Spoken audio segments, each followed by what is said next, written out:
Salut tout le monde. Je m'appelle Hugo, j'ai 32 ans et je vis à Vannes.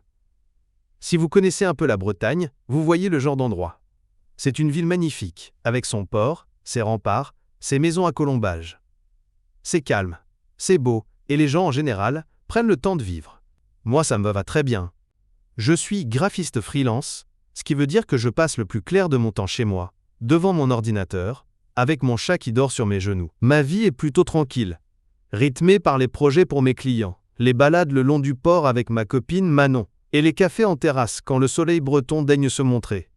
Je suis pas du genre à chercher les problèmes, bien au contraire. Je suis plutôt du genre à faire un détour pour éviter une situation potentiellement conflictuelle. La politesse, le respect de l'espace des autres, pour moi c'est la base de tout. C'est comme ça que j'ai été élevé, et c'est comme ça que je conçois la vie en société. Un bonjour, un merci, laissez sortir les gens d'une rame de métro ou d'un ascenseur avant de vouloir y entrer. Ça me paraît être le b.a.-ba, le minimum syndical pour que le monde tourne à peu près rond. Mais voilà, la semaine dernière j'ai dû quitter mon petit havre de P20 pour une mission professionnelle à Paris. Une semaine entière dans un grand hôtel d'affaires, près de la Défense. Un de ces endroits un peu impersonnels, avec des couloirs interminables, une moquette épaisse qui étouffe tous les bruits, et des centaines de personnes qui se croisent sans jamais vraiment se voir. J était là pour un séminaire hyper important, une sorte de compétition entre plusieurs agences pour remporter un contrat énorme. La pression était à son comble. Je devais être au top, concentré, créatif, sociable, tout ce qui me demande un effort quand je ne suis pas dans mon environnement habituel. Bref, J. Tali était déjà un peu sur les nerfs. C'est dans ce contexte que mon histoire commence. Une histoire qui peut paraître anodine, un détail, mais qui, pour moi, a été la goutte d'eau qui a fait déborder un vase que je ne savais même pas si plein.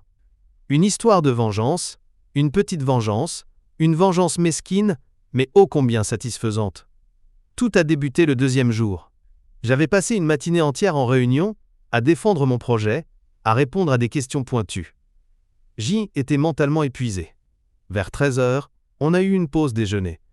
Je suis remonté à ma chambre, au 7e étage, pour poser mon ordinateur et décompresser 5 minutes avant de redescendre. J'appelle l'ascenseur, j'entre, j'appuie sur le bouton 7. Les portes se ferment, et la petite musique d'ambiance commence à jouer. Arrivé à mon étage, le petit ding familier retentit. Les portes en métal commencent à s'ouvrir. Et là, juste en face de moi, plantée comme un piquet, il y avait cette femme. La quarantaine, peut-être. Grande, très bien habillée, un tailleur-pantalon hors de prix, des talons qui claquaient, et un téléphone collé à l'oreille. Elle fixait un point invisible derrière moi dans l'ascenseur, l'air de dire « Poussez-vous, j'arrive ». J'ai fait un pas pour sortir, comme n'importe qui l'aurait fait. Sauf qu'elle n'a pas bougé. Non, pire que ça. Au moment où j'allais poser le pied dans le couloir, elle a démarré. Comme une flèche. Elle a foncé droit devant, sans même un regard pour moi. J'ai dû faire un bond en arrière, me recoller contre la paroi du fond de l'ascenseur pour ne pas me la prendre en pleine figure. Elle est entrée en trombe, a appuyé sur le bouton du rez-de-chaussée, tout en continuant sa conversation téléphonique, comme si je n'existais pas. Comme si j'étais un simple obstacle transparent sur son chemin. Derrière elle, il y avait un homme, probablement son mari ou son compagnon. Il a eu l'air un peu gêné. Il a attendu que je sorte, enfin, et m'a gratifié d'un petit hochement de tête contrit. Un regard qui voulait dire « Désolé, elle est comme ça ». J'ai marmonné un truc inaudible. Un mélange de surprise et d'agacement. Sur le moment, J était juste sidéré. L'audace du truc, le manque total de considération. Qui fait ça? Qui fonce dans un ascenseur sans laisser les gens sortir? Je me suis dit que Sat était sûrement une femme très importante, très pressée, le genre de personne pour qui chaque seconde est comptée. J'ai haussé les épaules et j'ai rejoint ma chambre, en essayant de ne pas y penser. J'avais des choses plus importantes en tête, comme mon argumentaire pour la réunion de l'après-midi. Mais l'incident m'est resté dans un coin de la tête. Cette image d'elle, fonçant sur moi, m'avait laissé un goût amer. Le problème, c'est que ce N n'était pas un incident isolé. C'est devenu un motif. Le lendemain matin, je la croise au buffet du petit déjeuner. Il y avait une petite file d'attente devant la machine à café. Rien de méchant, 3 ou 4 personnes. J'attendais mon tour, tranquillement. Et qui vois-je arriver? Madame. Je suis plus importante que tout le monde. Elle n'a même pas regardé la file. Elle est passée sur le côté, a posé sa tasse, a appuyé sur Expresso et est repartie comme si de rien était, laissant derrière elle 3 personnes médusées et un silence gêné. Personne n'a rien dit. Moi non plus. C était trop rapide, trop absurde pour réagir. Mais à l'intérieur, ça commençait à bouillonner. Cette femme ne considérait tout simplement pas les autres comme des êtres humains. Nous étions des PNJ, des personnages non joueurs dans le jeu vidéo de sa vie. La tension est montée crescendo comme ça pendant 2 jours. Je la voyais dans le hall, aboyant des ordres dans son téléphone. Je l'entendais dans le couloir, claquant sa porte sans ménagement à des heures impossibles. Chaque fois que je la croisais, je sentais une petite pointe d'irritation. Elle incarnait tout ce que je déteste. L'arrogance, égoïsme et le mépris des règles de vie les plus élémentaires. Pendant ce temps, ma semaine de travail était de plus en plus intense. Les journées étaient longues, les nuits trop courtes. Le stress du contrat me rongeait. Je n'aspirais que à un peu de calme, de normalité. Et cette femme, par ses micro-agressions répétées, était devenue le symbole de tout ce qui n'allait pas dans cette semaine. Elle était le gravier dans ma chaussure, la petite note dissonante dans une symphonie déjà compliquée. Et puis, le moment de bascule est arrivé, était le jeudi soir. La journée avait été absolument infernale. La présentation finale avait lieu le lendemain matin et je venais de passer 4 heures enfermé avec mon équipe pour peaufiner les derniers détails. J'avais le cerveau en compote. Il était presque 21 heures. Tout ce que je voulais était monter dans ma chambre, commander un room service, prendre une douche chaude et m'effondrer dans mon lit. Je traînais les pieds jusqu'aux ascenseurs, la tête pleine de chiffres, de slogans et de stratégies marketing. L'ascenseur arrive. Les portes s'ouvrent et mon sang ne fait qu'un tour. Elle était là. Encore elle. Au même endroit que la première fois. Plantée juste devant les portes, prête à bondir. Elle avait la même expression, le même téléphone collé à l'oreille. Était comme une rediffusion du même mauvais film. J'ai vu la scène se dérouler au ralenti dans ma tête.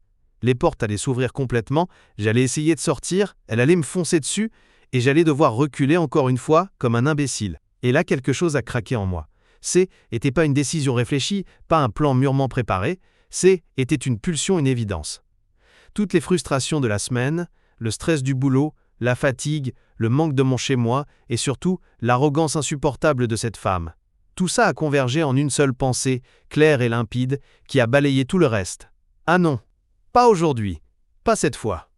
J'ai compris à ce moment-là que ma politesse, ma patience avaient des limites, et que cette femme venait de les pulvériser. J'ai compris que face à des gens qui ne comprennent que le rapport de force, la gentillesse est perçue comme de la faiblesse. Mon plan? Il n'y en avait pas vraiment. Mon plan, était juste de ne pas céder, de ne pas reculer, de sortir de cet ascenseur comme j'y étais censé le faire.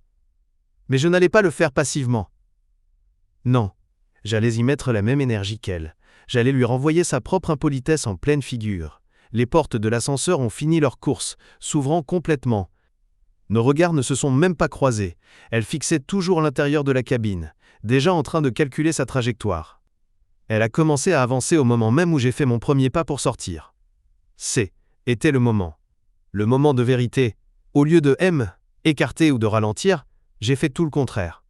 J'ai redressé les épaules, j'ai serré la bandoulière de mon sac d'ordinateur et j'ai accéléré. J'ai adopté ce que j'appellerais une marche de pouvoir. Déterminée, rapide, sans hésitation. On allait se rentrer dedans, était inévitable. Et pour une fois, ce ne serait pas moi qui encaisserais le choc. J'ai visé son épaule. Le contact a été net. Je suis plus petit qu'elle, surtout avec ses talons, donc mon épaule a percuté le haut de sa poitrine et son épaule. Shoulder check, comme on dit. L'impact l'a complètement déstabilisée. Elle a poussé une sorte de hoquet de surprise, a perdu Shell, équilibre et a titubé en arrière, se rattrapant de justesse au mur du couloir. Son téléphone a failli lui glisser des mains. Je ne me suis pas arrêté. J'ai continué ma route, comme si de rien était. Une fois passé, j'ai tourné la tête juste une seconde. Et je lui ai offert mon plus beau sourire. Un sourire calme. Un peu narquois. Qui disait tout sans un mot. Il disait « Alors ça fait quoi quand on vous traite comme vous traitez les autres ?» Son visage était une œuvre d'art. La surprise d'abord, l'incompréhension ensuite, et enfin une vague de fureur pure. Ses yeux me lançaient des éclairs. Elle a ouvert la bouche pour dire quelque chose, mais aucun son n'est sorti. Elle était tellement habituée à ce que l'univers écarte sur son passage qu'elle ne savait tout simplement pas comment réagir. Son mari, qui était encore une fois derrière elle, avait les yeux ronds comme des soucoupes, oscillant entre l'effroi et, j'ai cru le déceler, une pointe d'amusement. Je n'ai pas attendu sa réponse. J'ai continué à marcher dans le couloir, sans me retourner. J'ai entendu les portes de l'ascenseur se refermer derrière moi. Arrivé devant ma chambre, j'ai glissé la carte magnétique, je suis entré, j'ai fermé la porte à clé. Et là, adossé contre la porte, j'ai laissé échapper un petit rire nerveux. L'adrénaline retombait, laissant place à un sentiment de satisfaction absolument jubilatoire. C était petit, C était mesquin, C était totalement immature. Mais qu'est-ce que ça faisait du bien? Je venais de rétablir un tout petit peu d'équilibre dans le cosmos. J'avais opposé une force égale et opposée à son impolitesse crasse. Et C était délicieux. La conclusion de cette histoire est arrivée le lendemain matin après ma présentation finale, qui, d'ailleurs, s'est très bien passée. Je pense que ma petite victoire de la veille m'avait donné un regain de confiance. J'attendais dans le hall de l'hôtel pour rendre ma clé et prendre mon taxi pour la gare. Et je l'ai vue. Une dernière fois. Elle était de l'autre côté du lobby, en grande conversation avec son mari. Nos regards se sont croisés par-dessus la tête des autres clients. Elle m'a immédiatement reconnu. Son visage s'est figé, et elle m'a lancé le regard le plus noir, le plus venimeux que j'ai jamais vu. Un regard qui promettait 1000 souffrances. Je n'ai pas scié. J'ai juste levé un coin de ma bouche pour lui adresser un dernier sourire. Un petit signe de tête amical, presque complice. C était la touche finale. Ce sourire a brisé son assurance. Elle a détourné le regard la première, l'air furieux, et a attrapé le bras de son mari pour l'entraîner plus loin. Et voilà. Je ne l'ai plus jamais revue. Je ne sais pas qui elle était, ni ce qu'elle faisait là. Mais je sais une chose. Ce soir-là, dans ce couloir d'hôtel, elle a appris une leçon. Peut-être qu'elle l'oubliera dès le lendemain, mais pendant une fraction de seconde, elle a compris que le monde ne lui appartenait pas. Est-ce que j'ai gagné quelque chose dans cette histoire? Pas un contrat, pas de l'argent. J'ai gagné quelque chose de bien plus précieux à ce moment-là. Le respect de moi-même. J'ai prouvé à l'introverti poli en moi qu'il était capable de poser des limites. Que parfois, la meilleure façon de répondre à l'impolitesse n'est pas de tendre l'autre joue, mais de rester ferme sur ses appuis. Est-ce que je le referai?